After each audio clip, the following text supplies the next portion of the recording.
현상이라는 제목으로 함께 말씀 나누기를 원합니다. 예레미야는 남유다 말기에 활동하던 선지자입니다. 요시야 왕에서 시드기야 왕까지 대략 5명의 왕이 통치하던 그런 시대였습니다. 거의 40년 동안 예레미야는 남유다의 선지자로 활동합니다. 그런데 예레미야가 살았던 이 남유다 말기 시대는 참 혼란스럽고 어려운 그런 시기였습니다. 사사시대만큼이나 영적으로 암울한 시대였습니다. 올바른 지도자가 한 명도 없는 그런 암울한 시기였습니다. 심지어 하나님만을 섬겨야 할 제사장들조차 바알의 이름으로 축복하고 바알의 이름으로 예언하는 그런 지경에까지 이르렀습니다. 우리 예레미야 2장 8절 말씀 우리 같이 읽어보겠습니다.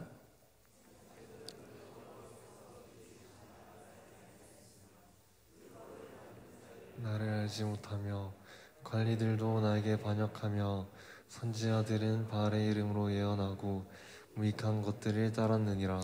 선지자들은 바알의 이름으로 예언하고 무익한 것들을 따르고 하나님의 제사장들조차 이렇게 바알을 따랐다는 것입니다. 이런 암울한 시대를 위해서 하나님께서 지명한 일꾼이 바로 예레미야였습니다. 그 시대를 담당할 하나님의 선지자로 사용하신 것입니다. 그런데 예레미야는 많은 한계를 가지고 있었습니다. 하나님의 일꾼이 되고 하나님의 사역자가 되기에는 여러 가지 한계가 있었습니다. 첫 번째로 예레미야의 한계로 그는 비주류였습니다. 예레미야는 아나돗의 제사장들 중 힐기야의 아들이었습니다. 이 아나돗이라는 곳은 예루살렘 근처에 있긴 합니다만 거의 유배지로 쓰였습니다. 그리고 아나돗이라는 이 이름 자체가 바알의 아내인 아낫에서 기원한 이름이고 영적으로도 좋지 않은 곳입니다. 그리고 예레미야 가문은 이전에 솔로몬에 의해서 추방된 아비아달이라는 그 사람의 후손 가문이기도 합니다. 한마디로 몰락한 제사장 가문이었습니다. 그 당시 주류 제사장들과는 전혀 다른 그런 삶을 살았고 냉대받고 무시받던 그런 그 가문이었습니다. 예레미야는 그런 가문의 사람이었고 주류가 아닌 비주류로 살았던 그런 사람이었습니다. 그래서 이런 비주류적인 한계, 아무도 그를 알지 못하고 가문의 힘도 없는, 아무런 능력도 없는 그런 취급을 받았습니다. 두 번째로 그는 내성적이었습니다. 말이 어눌하고 남들 앞에 서기를 즐거워하지 않는 그런 스타일이었습니다. 우리 예레미야 1장 6절 말씀 우리 함께 읽어보겠습니다.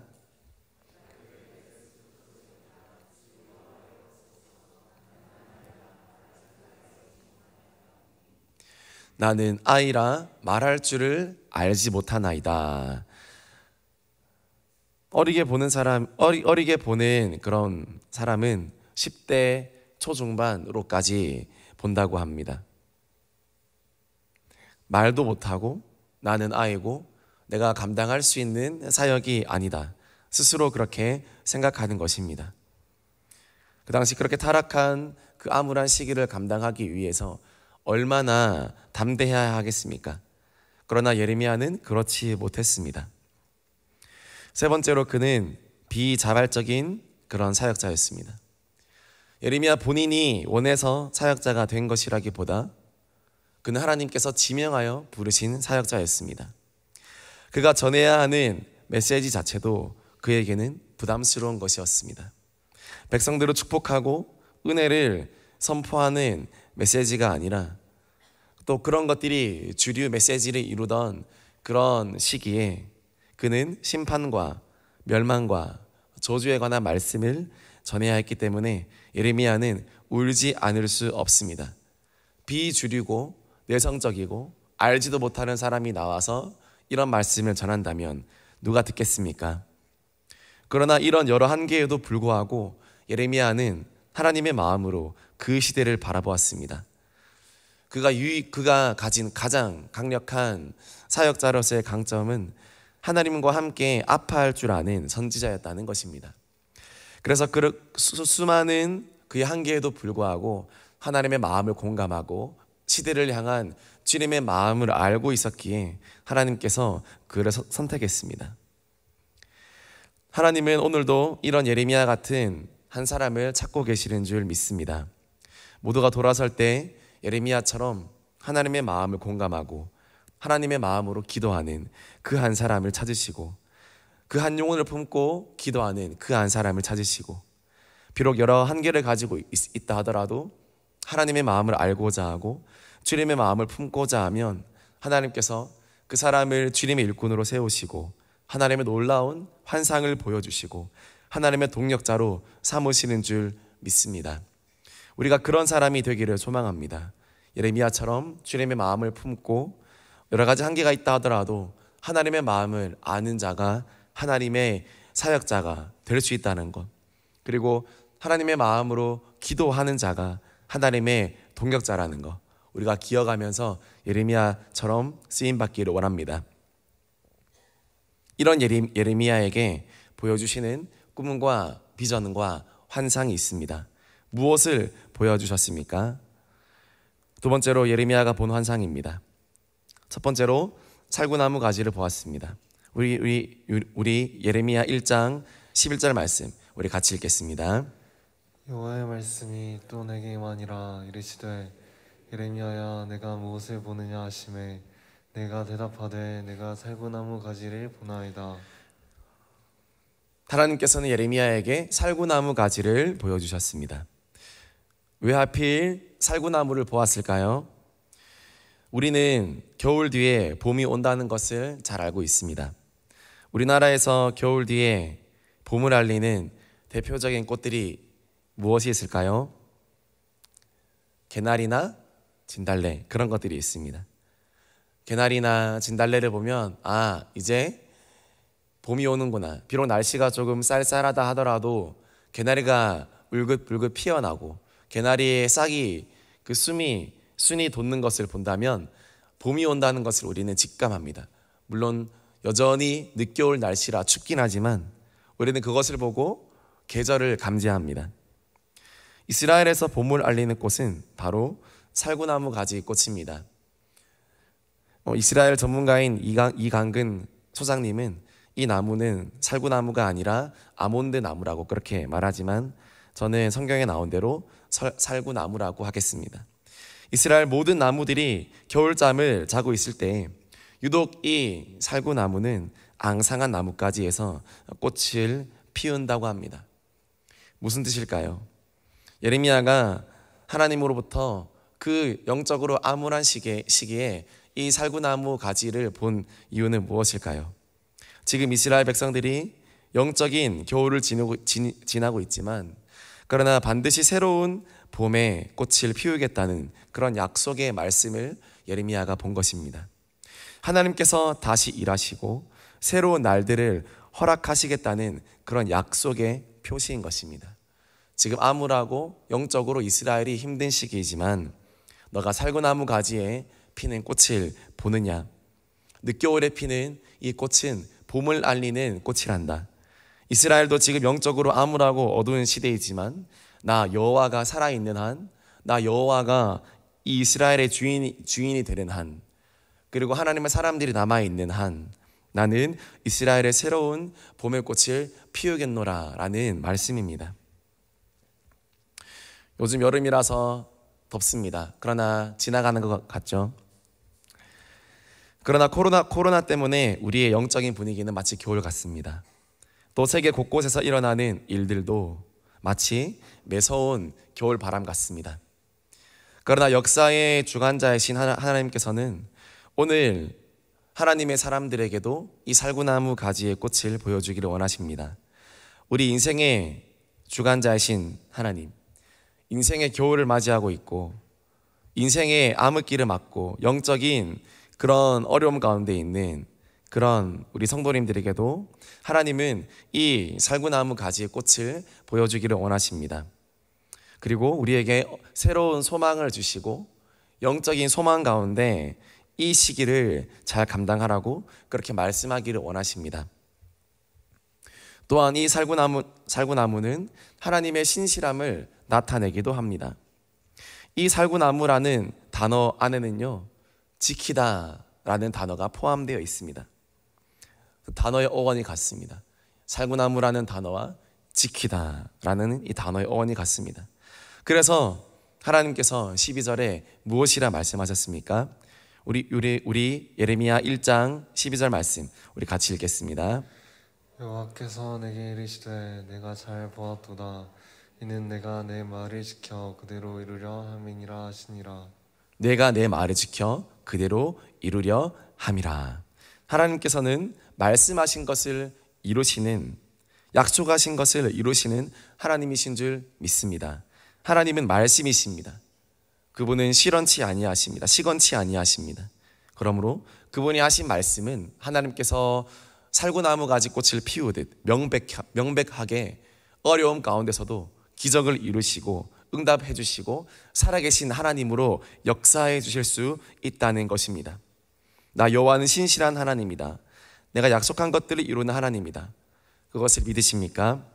그것을 보여주고 싶으셨습니다.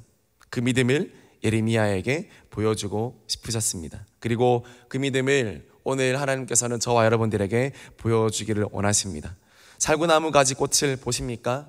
그것을 보신다면 믿음으로 소망하시고, 그것을 보신다면 어려운 환경 가운데서도 여전히 된다, 여전히 하신다, 이루시는 하나님, 뜻하신 바 이루시고 이루신 바 선하시다, 그 하나님의 우리가 은혜를 경험하고 알기를 원합니다. 여전히 어려운 가운데 있지만 하나님은 오늘도 저와 여러분 가운데 이 살구나무 가지의 꽃을 피우시고 보여주시며 말씀하십니다.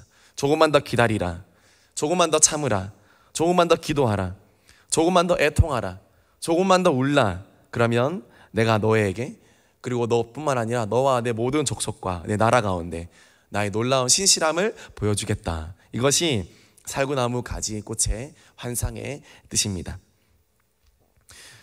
두 번째로 예레미야는 무엇을 보았습니까? 끓는 가마를 보았습니다. 우리 예레미야 1장 13절 말씀 같이 읽겠습니다. 여호와의 말씀이 다시 내게 임하니라. 이르시되 내가 무엇을 보느냐? 대답하되 끓는 가마를 보나이다. 그 윗면이 북에서부터 기울어졌나이다 하니. 끓는 가마가 북에서부터 기울어졌습니다. 북쪽에 서 있는 강대국이 그 당시에 바벨론이었습니다. 그래서 이 환상은 그 강력한 바벨론이 그 당시 강대국이었던 아수르마저 몰락시킨 그 바벨론이 결국 남유다까지 멸망시킬 것을 미리 보여준 환상입니다. 끓는 물이 부어진다니 얼마나 무서운 환상입니까? 그러나 이것은 완전한 멸망은 아닙니다. 이스라엘을 징계하시는 이유는 이스라엘을 완전히 멸망시키고 망하게 하기 위함이 아니라 방금 위에서 살구나무 가지의 그 비유를 본 것처럼 새로운 꽃이 피고 새로운 회복을 주시기 위함이라는 사실을 알아야 합니다. 하나님께서 징계하신 이유는 새로운 꽃을 피우시고 새로운 회복을 위한 그런 징계라는 것을 우리가 알아야 하겠습니다. 하나님의 생각은 재앙과 재난이 아니요 언제나 미래와 희망을 주려는 것임을 우리는 반드시 알고 있어야 할 것입니다. 예레미야 29장 11절 말씀에 그 약속의 말씀, 하나님의 마음이 나옵니다. 우리 같이 읽어 보겠습니다. 여호와의 말씀이니라. 너희를 향한 나의 생각을 내가 아나니 평안이요 재앙이 아니니라. 너에게 미래와 희망을 주는 것이니라. 끓는 가마를 붓는 것이, 야, 이거 어떻게 사랑의 하나님이 하실 수 있는 행동입니까? 우리가 그렇게 반문할지 모르겠지만, 그러나 나의 생각을 내가 아나니, 하나님의 생각을 누가 알겠습니까? 하나님의 생각은 하나님이 아십니다. 우리가 아무리 이런저런 생각을 가지고 하나님을 판단하고 한다 하더라도 우리는 하나님의 그 깊으신 생각과 그 뜻을 다 알 수 없습니다. 하나님 이 시대 가운데 또 내 인생 가운데 이런 어려움을 주신 이유, 하나님 왜 그렇습니까? 하나님 왜 이런 일이 있습니까? 우리가 그렇게 반문할 때에도 하나님은 여전히 말씀하십니다. 내 생각을 내가 아나니 평안이요 재앙이 아니라 너희에게 미래와 희망을 주는 것이니라.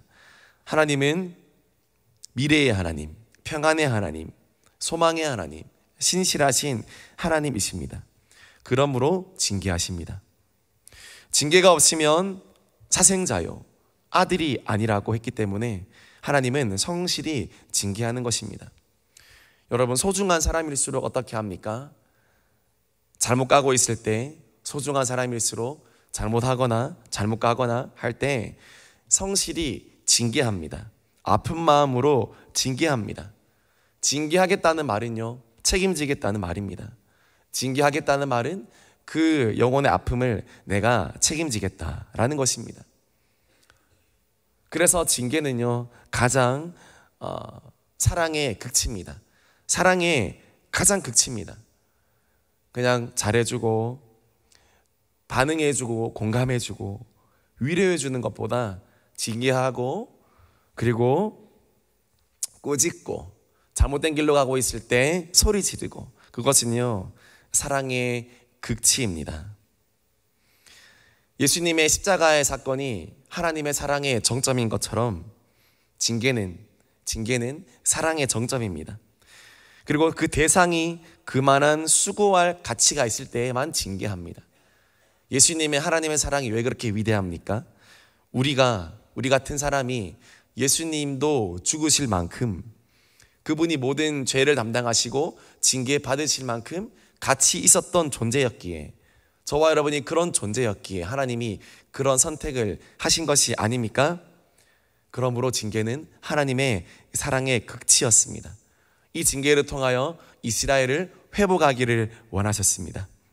오늘도 하나님은 새로운 살구나무 가지꽃을 피우시기 위하여서 우리를 징계하시고 어려움을 주시지만, 그러나 결론은 소망과 희망과 평안을 주시기 위한 것이라는 것을 믿으시기를 바랍니다. 결론입니다. 오늘도 하나님께서는요, 우리에게 살구나무 가지를 보여주시고 끓는 가마를 보여주십니다. 이 모든 것들은 무엇을 위함입니까? 우리 예레미야 29장 12절에서 13절 말씀 마지막으로 같이 읽어보겠습니다. 시작. 너희가 내게 부르짖으며 내게 와서 기도하면 내가 너희들의 기도를 들을 것이요 너희가 온 마음으로, 13절 열어주세요.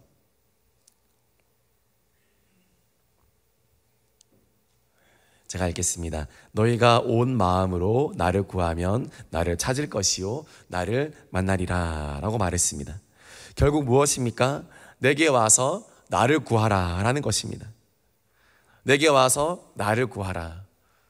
소망의 꽃이 있을 때에도, 그리고 어려운 그런 환난이 있을 때에도 너희가 내게 부르짖으면, 내게 와서 기도하면 내가 너희들의 기도를 들을 것이요 내가 온 마음으로 나를 구하면 나를 찾을 것이요 나를 만나리라. 이것이 하나님의 목적인 줄 믿습니다. 이것이 하나님께서 원하시는, 하나님께서 이것을 말씀하시기 위해서 살구나무 가지꽃도 보여주시고 징계도 하셨습니다.